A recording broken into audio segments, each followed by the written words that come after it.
sa voix ayant perdu une partie de sa froideur initiale. Suivant Chen Yuan à travers la cour, jusqu'au pavillon octogonal au centre du jardin, elles rencontrèrent enfin le maître de la musique.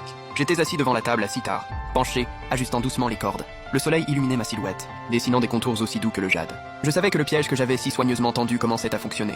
Quelle jeune fille à l'aube de sa vie n'a pas le cœur qui s'éveille? Même sachant que je suis un mortel, face à une telle scène, il est difficile de ne pas être ému. Je levai la tête, feignant la surprise vers Chen Yuan, gérant Chen. Qui sont ces demoiselles? Chen Yuan, suivant le scénario répété, expliqua la raison de leur venue, évoquant au passage le nouveau parfum et la notion d'âme sœur prédestinée. Après l'avoir écouté, j'arborais un sourire chaleureux, me levai et les invitai à s'asseoir sur les coussins. Ce sont donc mesdemoiselles Luo, toutes mes excuses. À peine assise, Luo Tianlan alla droit au but.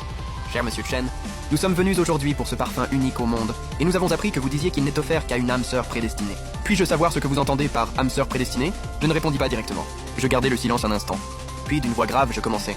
Je leur racontais lentement une histoire d'amour tragique. Il était une fois un jeune homme pauvre qui aimait une riche héritière. Mais cet amour se heurta à la farouche opposition du père de la jeune fille, et ils furent finalement séparés de force. Humilié, le jeune homme se jura de réussir, se consacra aux arts martiaux, et devint finalement un maître inné de sa génération. Quant à l'héritière, contrainte d'épouser une famille de haut rang, elle dépérit de chagrin, et mourut peu de temps après. Sur son lit de mort, pour commémorer cet amour impossible, elle créa de ses propres mains un parfum unique au monde, qu'elle nomma Jin Fang Yu Lu, rencontre d'amour. À ce stade, je me mis à réciter doucement. Une rencontre de Jin Fang Yu Lu surpasse 1000 mondes. La tendresse est comme l'eau. Le beau moment est comme un rêve. Comment supporter de regarder le pont d'Épi pour le retour? Si l'amour dure longtemps, qu'importe le jour et la nuit. La tendresse et la poésie de ses vers frappèrent en plein cœur la jeune et naïve Luo Tianxue. Ses yeux rougirent, et des larmes perlèrent à ses cils.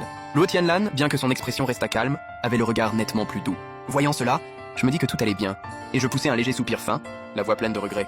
Dans ce monde, qu'est-ce donc que l'amour? Pour engager la vie et la mort, Jin Fang Yu Lu n'est offert qu'à ceux qui connaissent vraiment le sens de l'amour. Mesdemoiselles, vous considérez-vous comme des âmes sœurs prédestinées? Luo Tianlan et Luo Tianxue échangèrent un regard et secouèrent la tête à l'unisson. Nées dans une famille de cultivateurs, leur mariage était décidé par les aînés. Elles n'avaient jamais expérimenté l'amour, donc elles ne pouvaient prétendre en connaître le sens. Dans ce cas,